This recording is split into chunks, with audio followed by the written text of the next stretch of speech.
Hi, welcome back to At Home with Willow. My name is Greta. I'm a furniture maker in Los Angeles. This is episode 3, and I have been taking you through our house renovation process while using Spoak to help me plan out every step of the way. In this episode, I will be showing you a full courtyard transformation that's been really exciting and really rewarding, and then also going through the whole lighting process in our home and how to do that on a budget. Both aspects of this episode are definitely renter friendly, so stay tuned and let's get into it. So a huge kind of daunting part that I didn't realize until this home is light fixtures and lighting. So I've always been a renter up until this house and never really thought of putting money or time into sourcing lighting for a rental, just because it is, or at least I thought it was really expensive. But I've learned a lot throughout this process, and we were actually able to do it really like on a budget, which was great. So I'm just going to take you through that whole process and hopefully can give you some tips if you own a home and you want to change out lighting on a budget, or if you're renting and you want some ideas, because it really honestly is worth it. And now after this process, looking back, there were some rentals that I lived in for like years, and I think I would have been so much happier aesthetically with the space if I had just spent like $20 on a new light. So when we moved in, basically every light that came with the house was also a ceiling fan. They were all really dated looking and kind of falling apart. So immediately when we toured the house, we knew that we would want to change all of them out. So in terms of Spoak, everything I've mocked up per room, I had some kind of light inspiration or the one I ended up using in mind. I also made just like mood boards with the lights that I already had or I wanted to incorporate, and I did a mock-up of future lights that I want to change out once we have a bigger budget for that. So we ended up doing a total of 10 different lights. And while that sounds like a big number, the price to do all of that actually was pretty crazy and pretty, in a good way, pretty reasonable. So our splurge light, which was only one of them, is definitely the dining room pendant light that we got. Alex decided to splurge and purchase the light for us, which was really nice. And we found it on Etsy. I believe it's a Harvey Guzini pendant light from the 70s. It's kind of like a space age vibe. It ended up being around $400 total, which is a lot of money for a light if you're on a budget. But the dining room was important to Alex and to me, and I was very thankful that he was down to buy that. We did get it from Serbia off of Etsy, so it took probably 3 months. It's vintage, it's really cool, it's worth it.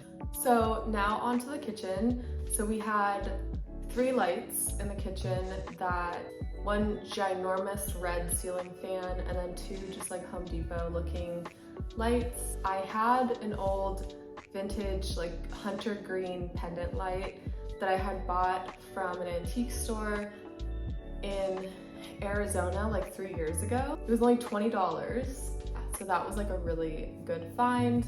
We decided to put that where the ceiling fan had been, and then we just had to buy a mounting plate from Home Depot, which was like $10.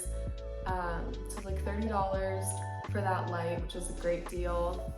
And then the 2 other lights we just replaced with these really simple IKEA lights that are just chrome globe lights, and those were $20 each. So we ended up spending around $70 total for the lights, 3 lights in the kitchen, and they all look really good.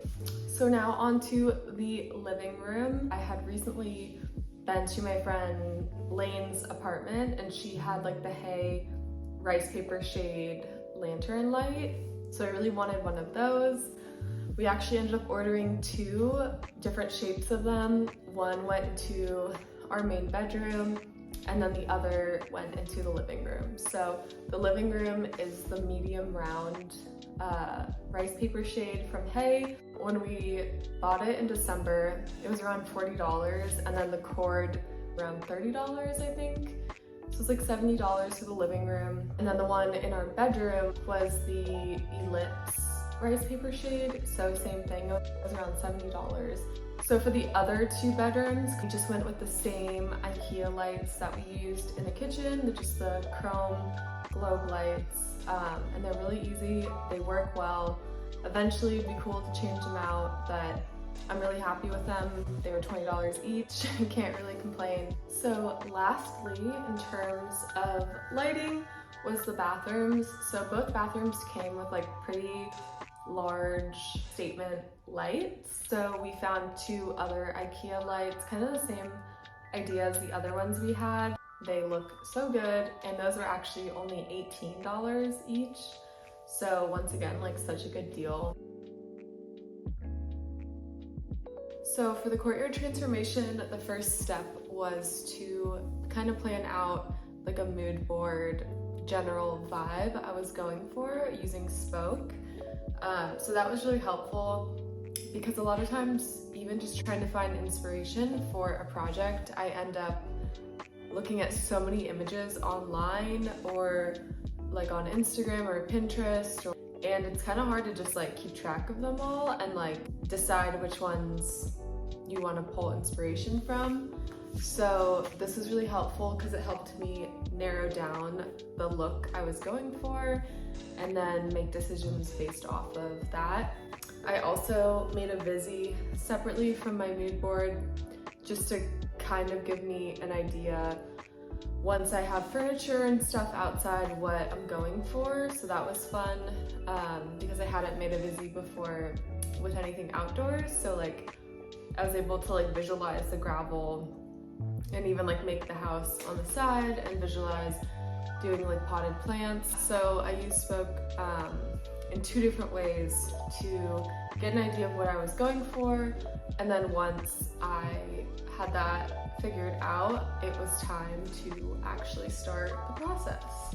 It basically made me realize the importance of utilizing outdoor space. I think everything mostly was from Home Depot, all the gravel. I think we ended up getting close to 50 bags of gravel, and if you bought more than 12 from Home Depot, there was like a bulk discount.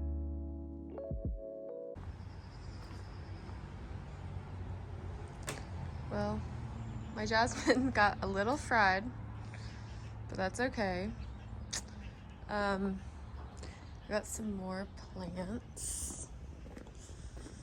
This one got a little dry too. So basically, we got a bunch of gravel. We graveled this section, which actually looks so much better than just like the dirt. Trying to flatten this whole surface out, and then I'm gonna gravel everything. And then we're gonna pot this giant rubber to try to cover some of the cords there. And then also just gravel all of this. So yeah, and then we're gonna, because I've tried to plant in the ground, but it's just not good soil, I think we're gonna pot everything and pot these guys and then get some seeding and stuff out here. So yeah, it's looking really good.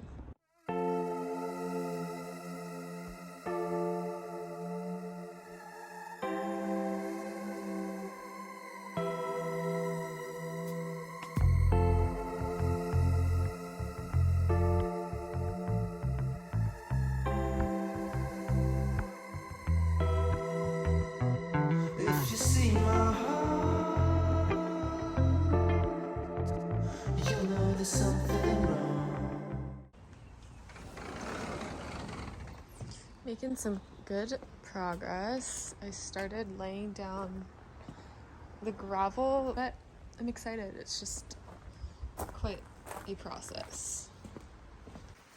But my mom and I went to the flower mart this morning and we got a ton of planters because I think the ground is too hard for planting in the ground. So we got a lot of these natural terracotta looking ones and I think they'll look so good. I also found this hanging outdoor plant. I love us like a dying star.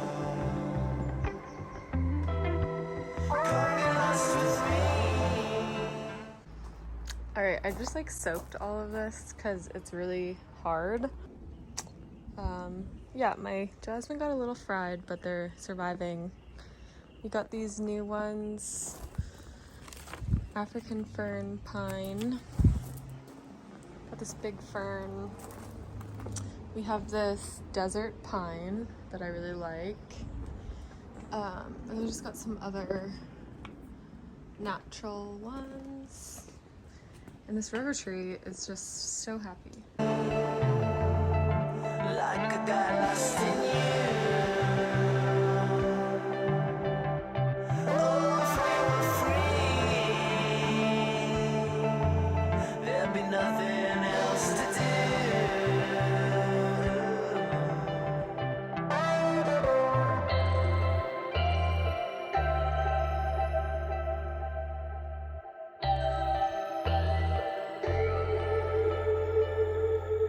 If we could start again.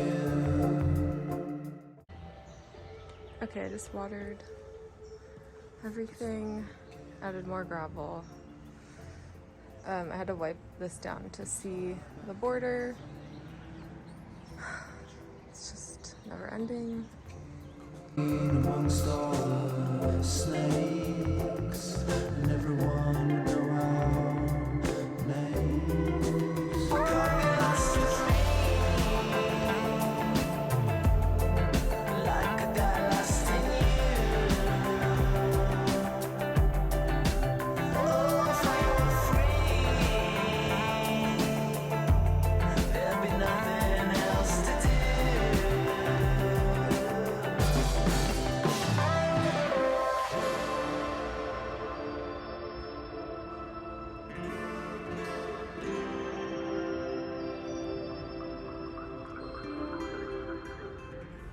I hope you enjoyed that transformation video. So the next steps for the courtyard really are just the furniture. So I've been trying to source affordable but like good quality outdoor furniture, which has been a little bit of a challenge looking for the style that I specifically want. So if you have any recommendations, your favorite outdoor furniture brands, let me know. I did order a fire pit, which I'm very excited about, but we're just waiting on like some chairs or like a bench would work out there. So yeah, thank you so much for watching episode 3. I'm so excited to show you the final product at the next episode 4 of like a whole house tour. The garage will be done. Maybe we'll jump in the pool at the end, but yeah, it's been such a journey and it's coming along so well, and Spoak has been so useful in really planning it all out and bringing it to life. So I'm very thankful for that, and thank you so much for watching. I will see you in the last episode.